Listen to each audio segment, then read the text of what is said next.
Assalamualaikum warahmatullahi wabarakatuh dan selamat pagi. Hari ini kita kembali melakukan pembelajaran secara daring melalui video yang akan saya bagikan pada hari ini. Nah, hari ini kita akan masuk ke pelajaran yang baru yaitu bab 8 tentang segitiga dan segi empat. Nah, untuk khusus pelajaran hari ini kita akan belajar mengenai segitiga. Nah, segitiga ini jenis-jenisnya itu bisa dibagi menjadi beberapa bagian. Nah, tapi harus ada patokannya ya, apakah berdasarkan besar sudut dan berdasarkan panjang sisi. Jadi ada dua pengelompokan. Yang pertama, kita akan membahas jenis-jenis segitiga berdasarkan besar sudutnya. Ini ya, berdasarkan besar sudutnya. Jenis segitiga itu ada 3. Yang pertama namanya segitiga siku-siku. Segitiga siku-siku itu adalah segitiga yang salah satu sudutnya merupakan sudut siku-siku atau 90 derajat. Ini ya. Nih, sudut A yang 90 derajat. Sudut lainnya bebas, mau berapa. Yang penting salah satunya ada sudut siku-siku, maka segitiga ini dinamakan segitiga siku-siku. Yang kedua itu namanya adalah segitiga tumpul. Segitiga tumpul itu adalah segitiga yang salah satu sudutnya adalah sudut tumpul. Contohnya ini ya, sudut P ini sudutnya tumpul. Ya, jadi salah satu saja, yang dua lainnya pasti lancip ya. Salah satu sudutnya itu sudut tumpul, maka dia disebut dengan segitiga tumpul. Kemudian yang ketiga adalah segitiga lancip. Segitiga lancip adalah segitiga yang semua sudutnya merupakan sudut lancip. Semua sudut ya, sudut A, sudut B, sudut C itu semuanya lancip. Tidak ada satupun yang siku-siku, tidak ada satupun yang tumpul.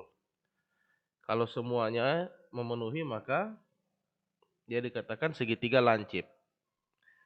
Nah,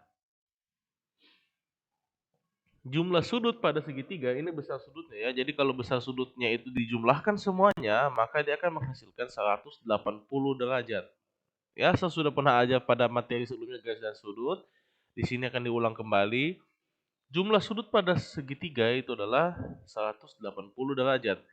Jadi tidak boleh melebihi 180 atau tidak boleh kurang dari 180.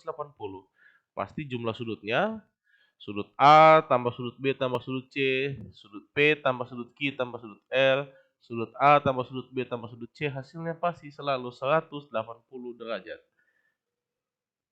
Oke, kita lanjut. Sekarang kita jenis-jenis segitiga berdasarkan panjang sisi. Ya, berdasarkan panjang sisinya, segitiga juga dibagi menjadi 3 jenis. Yang pertama namanya segitiga sembarang. Segitiga sembarang ini apa? Segitiga sembarang adalah segitiga yang panjang sisinya itu tidak ada yang sama. Nanti kalian bisa catat ya, walaupun saya tidak kasih keterangannya, kalian bisa catat apa yang saya bilang ya.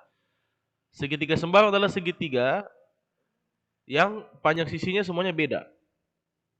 AB, BC, AC itu tidak ada yang sama.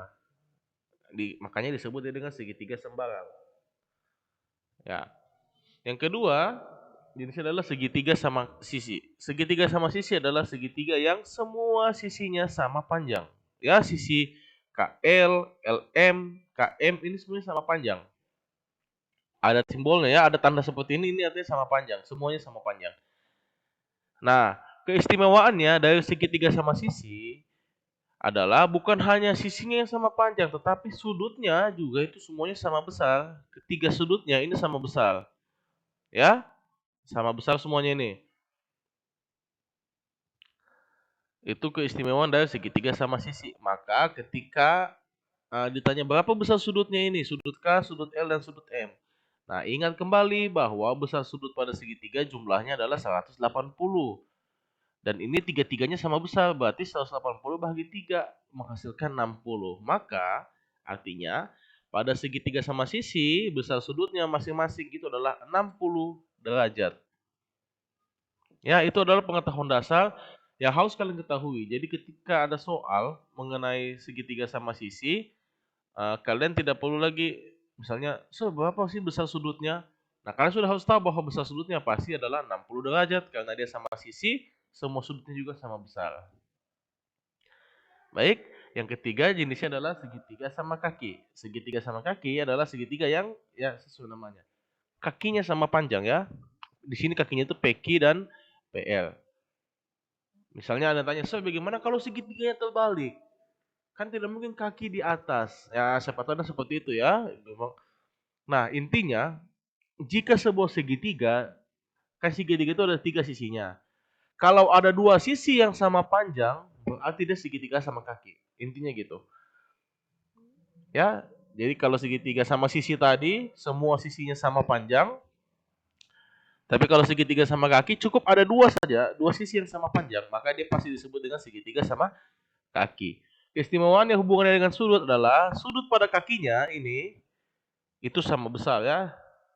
Jadi supaya gampang, seandainya segitiganya dibalik-balik, kalian putar dulu segitiganya buat jadi seperti ini bentuknya. Untuk memudahkan kalian mengidentifikasi mana sudut yang sama besar, mana sisi yang sama panjang. Ya, ini sama besar ini sudutnya di bawah. Oke, bisa ya? Nah, berhubungan dengan sisi segitiga itu ada sifat sendiri. Nah, ini ya. Berhubungan dengan panjang sisi pada segitiga. Oke, panjang sisi biasanya disimbolkan dengan huruf kecil ya. Di sini panjang sisinya ini ya. A, sisi A ini yang ini ya, sisi A, sisi B, dan sisi C. Ya, kebetulan contohnya ini pada segitiga sama sisi. Walaupun segitiga apapun tidak ada masalah sebenarnya ya. Oke, tahukah kalian bahwa jumlah dari panjang dua sisi pada segitiga selalu lebih panjang dari sisi ketiganya? Jumlah dua sisi itu selalu lebih panjang daripada sisi yang ketiganya. Sehingga muncullah ini namanya ketaksamaan segitiga. Ketaksamaan segitiga ini ya. Jadi sisi A itu selalu lebih pendek daripada sisi B ditambah sisi C.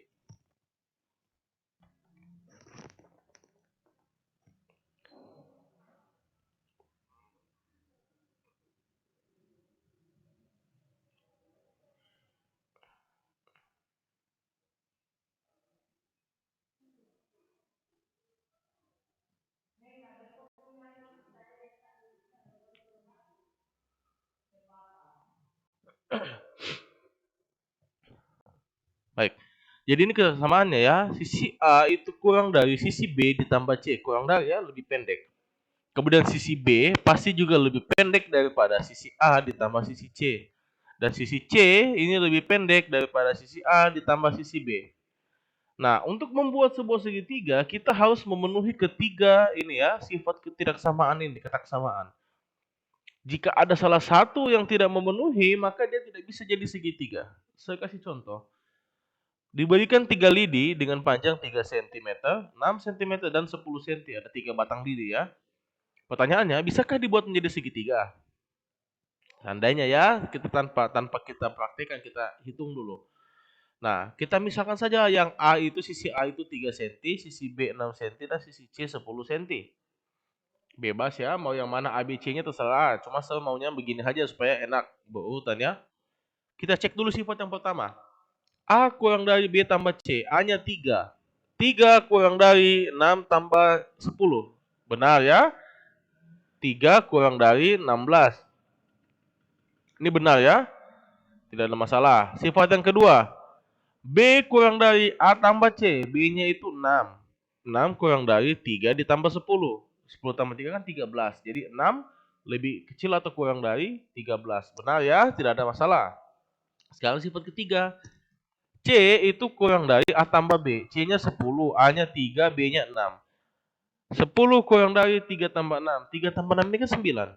10 kurang dari 9. Salah ya, jelas salah. Nah, karena sifat yang ketiga, ketaksamaan yang ketiga ini salah, tidak memenuhi, maka lidi-lidi yang tadi itu tidak bisa dibuat menjadi segitiga. Kalau tidak percaya, silakan coba. Ya, kalian potong lidi, ukuran 3 cm, 6 cm, dan 10 cm. Pasti tidak bisa menjadi segitiga. Nah, jadi tanpa mempraktekkan kita bisa tahu ya melalui ketaksamaan ini ya, ada 3 ketaksamaan. Jadi harus memenuhi ketiga-tiganya. Kalau salah satu tidak dipenuhi maka tidak bisa menjadi segitiga. Oke, paham sampai sini ya? Kita akan lanjut.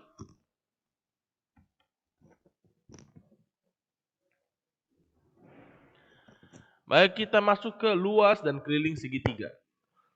Oke, secara dasar yang kalian sudah pelajari di SD, luas segitiga itu adalah setengah dikali alas dikali tinggi. Ya, untuk menentukan alas dengan tinggi, ingat, saya kasih tips, alas dan tinggi itu akan selalu tegak lurus. Tegak lurus artinya apa? Membentuk sudut 90 derajat, sudut siku-siku antara alas dengan tinggi, ya. Jadi kalau dia tidak membentuk sudut siku-siku, maka dia bukan alas dan tinggi. Oke, contohnya misalnya gambarnya segitiganya seperti ini ya, segitiga ABC. Maka yang menjadi alas itu adalah AB, tingginya CD. Ya, kenapa? Karena tegak lurus ya. Alas dan tingginya itu tegak lurus, ini ada simbol siku-siku. Bilang, boleh alasnya BC atau dan tingginya AC? Boleh saja kalau di sini ada tanda siku-siku, sementara di soal ini kan tidak ada, di gambarnya tidak ada. Berarti kalau tidak ada, maka sudutnya bukan sudut siku-siku. Dan jangan coba-coba untuk menyimpulkan bahwa itu siku-siku. Gambarnya kayaknya siku-siku. Tapi selama dia tidak kasih simbol atau tidak ada keterangan di soal bahwa dia siku-siku, jangan coba-coba beranggapan bahwa itu siku-siku. Oke, kemudian bagaimana dengan segitiganya seperti ini, misalnya di bawah segitiga tumpul. Nah, maka yang menjadi alasnya mana? Alasnya AB. Tingginya mana? Tingginya ini CD. Kenapa? Karena kalau kita perpanjang pakai garis bantu, ketahuan di sini dia ini siku-siku ya. Tegak lurus ini. Jadi bukan AC tingginya ya, bukan AC. Karena AC dengan AB itu tidak membentuk siku-siku. Ya, jadi alasnya AB, tingginya adalah CD. Oke. Muncul pertanyaan, bagaimana kalau segitiganya tidak dikasih tahu alas dan tingginya? Atau segitiga sembarang, tidak ada istimewa-istimewanya. Bukan segitiga sama kaki, bukan sama sisi, bukan siku-siku. Nah, maka kita akan belajar rumus baru ya. Namanya luas segitiga sembarang. Kita anggap ini segitiga sembarang ya. Nah, sisi A, sisi B, sisi C. Biasanya kalau memberi nama sisi itu biasanya hurufnya sama dengan huruf yang dengan sudut yang berhadapan ya. Ini sudutnya yang berhadapan dengan dia. Sudut A dengan sisi A ya, cuma bedanya sudut itu pakai huruf kapital, sisi menggunakan huruf kecil ya. Oke. Untuk menghitung luas segitiga sembarang, syarat yang pertama adalah kita harus mengetahui semua sisinya. Semua panjang sisi harus ditahu. Sisi A harus diketahui panjangnya, sisi B harus diketahui, sisi C harus diketahui. Jika segitiganya semua sisinya diketahui, maka rumusnya seperti ini. Luas sama dengan akar S dikali S kurang A dikali S kurang B dikali S kurang C. Ini dikali ya. Sementara S itu apa? S itu adalah setengah dari keliling. Atau setengah dari A ditambah B ditambah C. Ya. Yang mana A, yang mana B, yang mana C? Bebas. Terserah kalian mau tentukan yang mana A, yang mana B, yang mana C. Tidak ada ketentuan khusus. Kalian bisa bebas ya. Jadi kalau punya ketiga sisinya, maka kalian bisa menghitung luas segitiganya. Oke, bisa sampai sini ya. Untuk keliling itu saya tidak rasa tidak ada rumus khusus keliling, tetapi kalian jumlahkan saja sisi-sisinya ya. Tidak ada rumus yang khusus. Nah, kita lanjut lagi karena kita bahasnya segitiga, jadi semua tentang segitiga kita akan bahas ya. Ada namanya teorema Pitagoras. Teorema Pitagoras itu seperti ini ya. Nah, ada sisi A, sisi B, dan sisi C. Di sini sisi C adalah sisi miring. Maka rumusnya ini ya, ini di SD sudah ada. C kuadrat sama dengan A kuadrat ditambah B kuadrat. A kuadrat sama dengan C kuadrat dikurangi B kuadrat. B kuadrat sama dengan C kuadrat dikurangi A kuadrat. Oke ya. Jadi sisi miring itu selalu paling panjang. Sisi miring pada segitiga siku-siku itu adalah sisi yang paling panjang. Makanya ketika mencari sisi miringnya kita akan menjumlahkan, menambah. Tapi kalau mau mencari sisi yang tegak, kita harus mengurang. Supaya hasilnya tidak negatif. Jadi begitu ya, bisa paham sampai sini ya. Pitagoras ini hanya berlaku pada segitiga siku-siku. Kalau bukan siku-siku, jangan coba-coba pakai Pitagoras. Nah, jadi kalau biasanya diketahui dua sisi ya, nanti kalian cari sisi ketiganya. Tapi saya sudah kasih bilangan triple ya. Triple Pythagoras ini memudahkan kalian sampai kalau kalian lebih kuat menghafal. Ini ya. Kalau kalian kuat menghafal, kalian boleh balik pakai ini ya, bilangan triple namanya.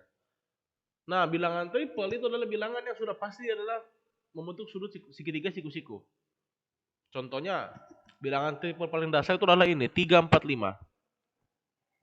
3, 4, 5. Jadi panjang sisinya 3, 4, 5. 5 ini ya sisi miring ya. 5 ini miring. Sudah pasti ya. Nah, dia paling panjang. Berlaku untuk kelipatannya. Dikali 2 semuanya 6, 8, 10. Ini Pythagoras juga. Ini bilangan triple. Artinya bilangan ini akan membentuk segitiga siku-siku. Dan seterusnya kelipatan-kelipatannya. Adapun yang beberapa bilangan triple yang tidak berlaku kelipatannya itu adalah ini. Ada 5, 12, 13. Ini juga membentuk segitiga siku-siku. 7, 24, 25. 10, 24, 26. Tentu saja yang paling panjang ini adalah sisi miring ya. Jadi memenuhi semua. Tergantung soalnya.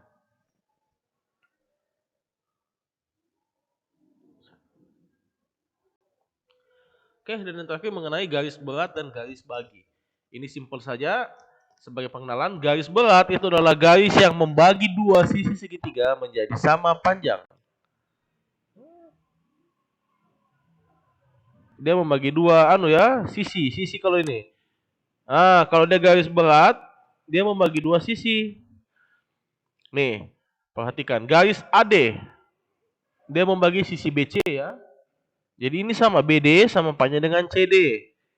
Garis EB yang warna hitam ini dia membagi sisi AC menjadi dua. Ini ada simbolnya. Dan garis yang warna hijau FC itu membagi sisi AB menjadi dua bagian yang sama panjang. Itulah yang disebut dengan garis berat. Sementara garis bagi, ini salah ketik ya. Harusnya ini garis bagi ya. Ini harusnya garis bagi. Nanti kalian perbaiki ya. Ini harusnya garis bagi. Garis bagi adalah garis yang membagi dua sudut ya. Jadi bukan sisi yang dia bagi, tapi adalah sudut. Dua sudutnya menjadi sama besar. Contohnya lagi garis AD. Dia membagi apa? Dia tidak membagi sisi lagi ya. Dia membagi sudut. Ini sudut yang warna merah ini sama besar. Garis EB atau BE membagi yang ini, sudut yang ini sama besar. Garis FC membagi sudut ini warna biru sama besar. Oke ya.